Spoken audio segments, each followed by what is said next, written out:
Hello everybody and welcome to the Tuesday edition of Video Clips. And first of all, a couple of announcements. Do you know this week is Valentine's Day, and on Wednesday night we're having a Valentine's Day dinner here, so you can come and eat some of the best food ever.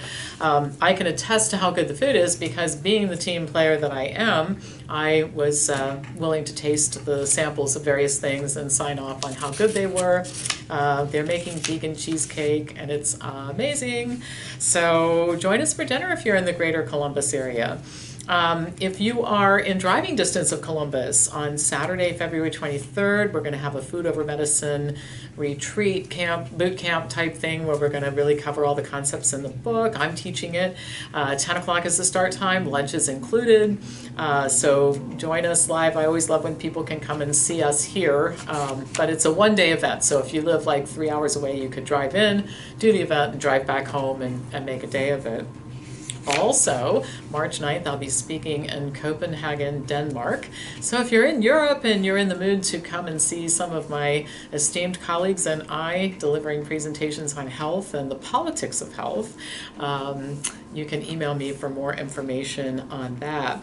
And then I'll just some comments that I'll make in response to things that you post on my blog, by the way, and on my YouTube channel and that sort of thing. One thing is you guys continue to be disturbed about being confused, and I'll tell you how you can become unconfused. Let us show you how to read and understand medical information. I teach a course. You can do something like just basic boot camp, Informed Health 101, 201, 301, which is part of the basic membership program here.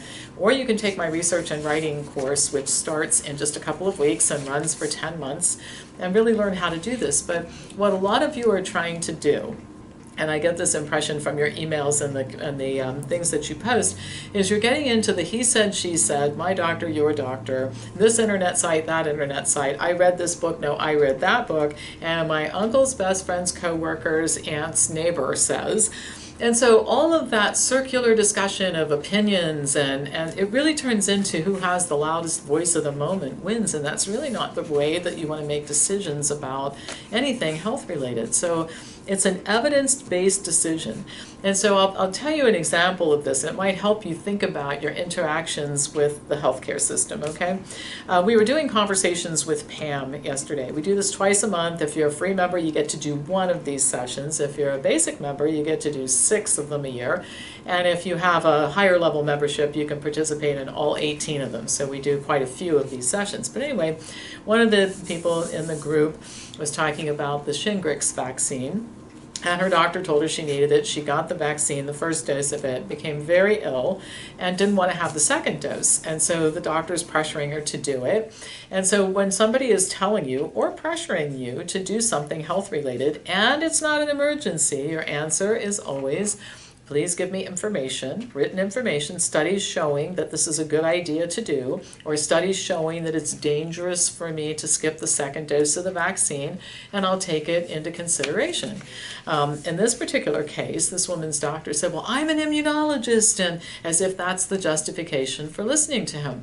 And so I always teach by analogy, so I want you to think of it this way. If you were sitting in a banker's office and you were getting ready to sign or looking at a mortgage for your home, and you said, I really need to see the document and I need to know what the interest rate is, and the guy responded by saying, I have an economics degree from Yale, you would say, well, that's just lovely, but you know what, I still need to see the interest on this mortgage. I'm not signing it unless I understand what it is that I'm doing. So if you would just take all these good decision-making skills that you use when you're doing almost anything else in life except healthcare, and you would apply it to healthcare related decisions, I think that you would find that you'd have a lot more confidence in the decisions that you make, and you wouldn't be regretful later on. I mean, I hear every day in this office, I hear somebody say, either through email or one-on-one conversation, gosh, if I'd known then what I know now, I probably wouldn't have done this thing, whatever it is.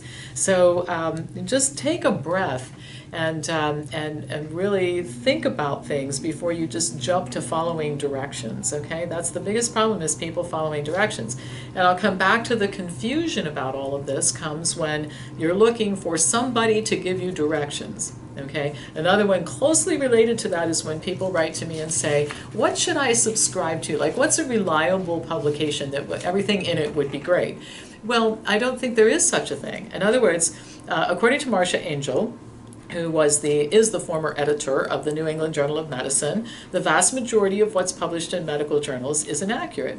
However, you can't throw the baby out with the bathwater. What you have to be able to do is to find that 5 or 6% of information that is accurate, know how to pick it out amongst all of the articles in the medical journals. So it's not like, well, if you subscribe to the New England Journal of Medicine, everything in there is just great. All journals have mostly junk. And all journals have some wonderful studies that make a huge difference, have a lot of expertise to lend. So you need training. Let us give it to you so that you don't get all tied up in the he said, she said confusion and jumping from philosophy to philosophy and always wondering, gosh, why am I doing this? In fact, if you can't explain to somebody the science behind why you are doing what you're doing, whether it's taking a supplement or you've scheduled an operation, then you probably really, really, really do need to spend a little more time with us. All right. So I want to talk about something in a general sense, and I have a specific topic related to it, and it has to do with what we call around here nutritional nonsense. And this is the stuff that people promote that confuses people and makes it difficult for people to eat well. And you've heard all this kind of stuff before. Eat twice a day. No, you should only eat once a day. You should fast for 16 hours daily. No coffee. Smoothies will kill you. Bread is bad. It's processed. Don't eat before you go to bed. Terrible things will happen to you. You might die early. I could go on, but I think you get the idea.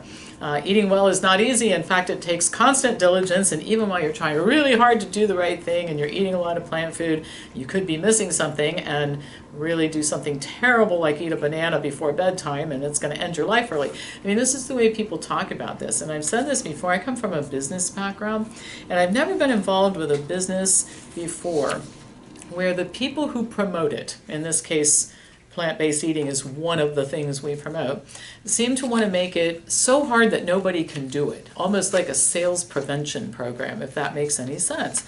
And so we don't like to engage in this kind of thing. We like to come at it from a science standpoint. So I decided to do some research on whether or not eating at bedtime or right before bedtime or after dinner is actually dangerous. And I have to confess a personal interest in this. I'm hungry late at night because I work at night, and I found that I can't sleep when hungry, so I do eat something close to bedtime. So if it's true that this leads to early death, I figured it was time to find out. And if indeed the risks were significant, such as reducing my lifespan by a decade or so, I would be willing to invest some time on figuring how to eat well, or how to sleep rather, when my stomach is growling. So I started looking into the argument for avoiding nighttime eating, and it is that there are data showing that humans experience diurnal variations in glucose tolerance, gastric emptying, and resting metabolic rate.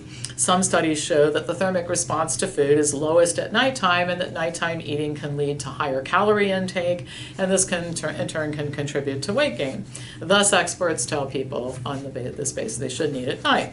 But not all studies concur, and I started looking at some of the studies cited that by people who advise against nighttime eating, and many of them include populations of people like shift workers, those with a condition called night eating syndrome, and people who consume a significant percentage of their daily calories at dinner and after dinner in the nighttime. And there are people who do this.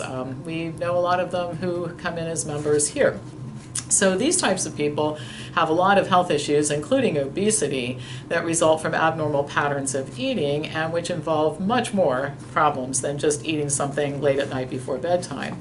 So the question really is, what, if any, is the negative effect of eating something light and healthy around or near bedtime for a person in good health like me? Well, a literature search identified an analysis showing that nighttime eating might be beneficial for some people. The authors state that it's true that eating large meals or the majority of calories late at night can increase the risk of obesity and other health issues, but they also state that this is not true if people eat small, nutrient-dense, low-calorie foods at night. The article cites studies showing that eating the right foods after dinner might actually lead to better health outcomes. One study showed that adults who ate cereal with low-fat milk reduced overall calorie intake and actually led to more weight loss, not weight gain. Another study showed showed that eating whey protein, casein, or carbohydrate right before going to sleep resulted in higher metabolism on waking than when people consumed a no-calorie placebo. A study that looked at the effect of nighttime consumption of whey protein, casein, or carbohydrate combined with exercise training on sedentary obese women showed that nighttime feeding did not negatively affect insulin sensitivity and did not interfere with the positive effects of exercise, which included increased lean mass and strength, decreased body fat, and improved mood. For type 1 diabetics, eating before bedtime may be an important habit to form since nocturnal hypoglycemia is a concern for type 1 diabetics.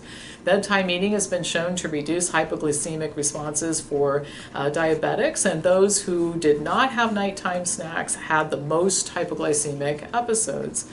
So here's my take, and I've been really careful to consider the fact that I should not base my analysis on the fact that I like to eat something before bedtime. There are some people who should eat something before bedtime. Type 1 diabetics, I think it's definitely beneficial. There is no significant risk associated with eating a small healthy meal before bedtime, and there may be a small benefit. People who want to eat something late at night shouldn't stop. Those who prefer not to eat before bedtime should not take up the habit, but we can officially stop scaring people into thinking that terrible things are going to happen if they have a late night, small, healthy meal. And I'm going to give a postscript to this that I think is really important for everybody to consider. There is risk reduction and then there's risk reduction. Okay, so when you are eating meat and cheese and processed foods and you convert to a plant-based diet, a well-structured plant-based diet, you get a big risk reduction in many diseases. I mean, you see things like your risk of a heart attack goes from 50% to 5%, depending on your risk profile and all that sort of thing. So this is where big risk reductions happen. Then you get into these tiny little habits like don't eat at night, and bread's going to kill you, and smoothies are going to kill you, and if you have a glass of wine on your birthday, it's going to kill you, and all this sort of thing. And when you're talking about these kinds of things, you're talking about very tiny risk reductions, and it becomes increasingly difficult to justify. So let me give you an example of something that would be really easy to understand. Let's say somebody came to me and said, Pam, you're 62 years old, and I have a research study here that shows that for 62-year-old women, if they stop driving at night, they can reduce their risk of a heart attack, or not a heart attack, of a car accident by 50%. You know, if I could reduce my risk of having an accident at night by 50%, I might consider driving or hiring Uber to drive me more, because that's a big drop, you know? But if somebody came to me and said, I have a study here that shows that for women your age who stop driving at night, you could reduce your risk of an accident by 0.5%. Is it worth it for me to spend $500 a month on Uber or stay home for 0.5%? Probably not. And so these minuscule, tiny little dietary changes that people obsess over, a lot of them are that type of thing. Is there a benefit? Maybe. We don't know how much. We can't quantify it. And so I think people end up spending a lot of their compliance genes, if you want to call it that, on stuff that doesn't matter at the expense of stuff that does. I mean, if you were going to really put forth some effort to do something more than eating a well-structured plant-based diet, exercise more. Don't stop eating a banana before bedtime. Start taking yoga classes. Don't try to eat more raw food or eat kale if you hate it.